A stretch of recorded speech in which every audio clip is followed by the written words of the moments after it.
Bonjour à tous, Thomas de Virtual Magie. Aujourd'hui, on rencontre un grand magicien des illusions, des grandes illusions, Jean Régil.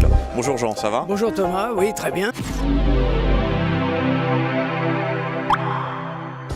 Alors on se retrouve à Saint-Malo ici où tu vas présenter une conférence un peu particulière. De quoi va-t-elle traiter? Oui, parce que jusqu'à maintenant, j'ai toujours fait des conférences sur les autres magiciens. Et puis là, j'ai dit, je vais quand même expliquer, moi, ma démarche, mon chemin. Pas pour que les gens suivent le même, mais pour les inspirer à suivre leur chemin à eux. Excellent. Et alors, les conférences précédentes que tu avais faites, tu avais parlé de quel magicien? Doug Henning, Tom Mullica, Dante. Tu avais aussi fait une super présentation au CFI, je crois, d'une boule volante. Hein. Oui. Dans les Magic History Day, chaque fois, j'avais présenté un truc et j'avais présenté la boule volante de Doug Henning, qui en fait est une boule volante tirée d'un livre français. La prestidigitation sans bagage du docteur Dotel.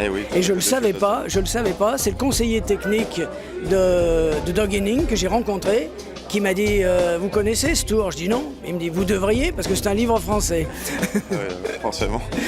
Alors parle-nous de ton parcours, comment tu as débuté la magie, à quel âge, comment ça s'est passé? Très jeune et contrairement à beaucoup de magiciens qui font de la magie et puis après qui par la suite s'intéressent à l'histoire, moi j'ai commencé par l'histoire.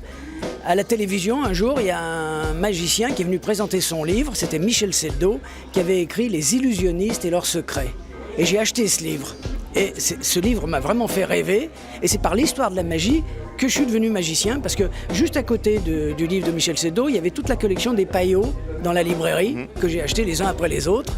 Et puis j'ai terminé finalement comme j'avais commencé, puisque j'ai terminé avec un spectacle, Si magie m'était comptée, où je racontais en résumé, enfin le fil conducteur était l'histoire des grands magiciens. Donc j'ai terminé par ce quoi j'avais commencé, la boucle était bouclée. Alors je t'ai vu, j'ai cru voir que tu étais à Avignon, maintenant qu'est-ce que tu travailles?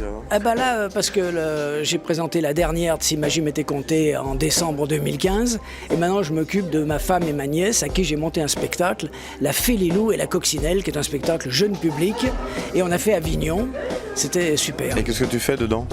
Moi, alors, Jean Régil est devenu Jean Régisseur. Ah, d'accord. Je fais la régie. D'accord, ça marche. Et forcément, l'écriture de la mise en magie, j'imagine. Voilà, oui, j'ai tout fait. Et construit le matériel. Et tu vas bientôt le jouer à Blois, je crois aussi. On va faire Blois pendant 3 jours. On fait 3 représentations le 4 novembre.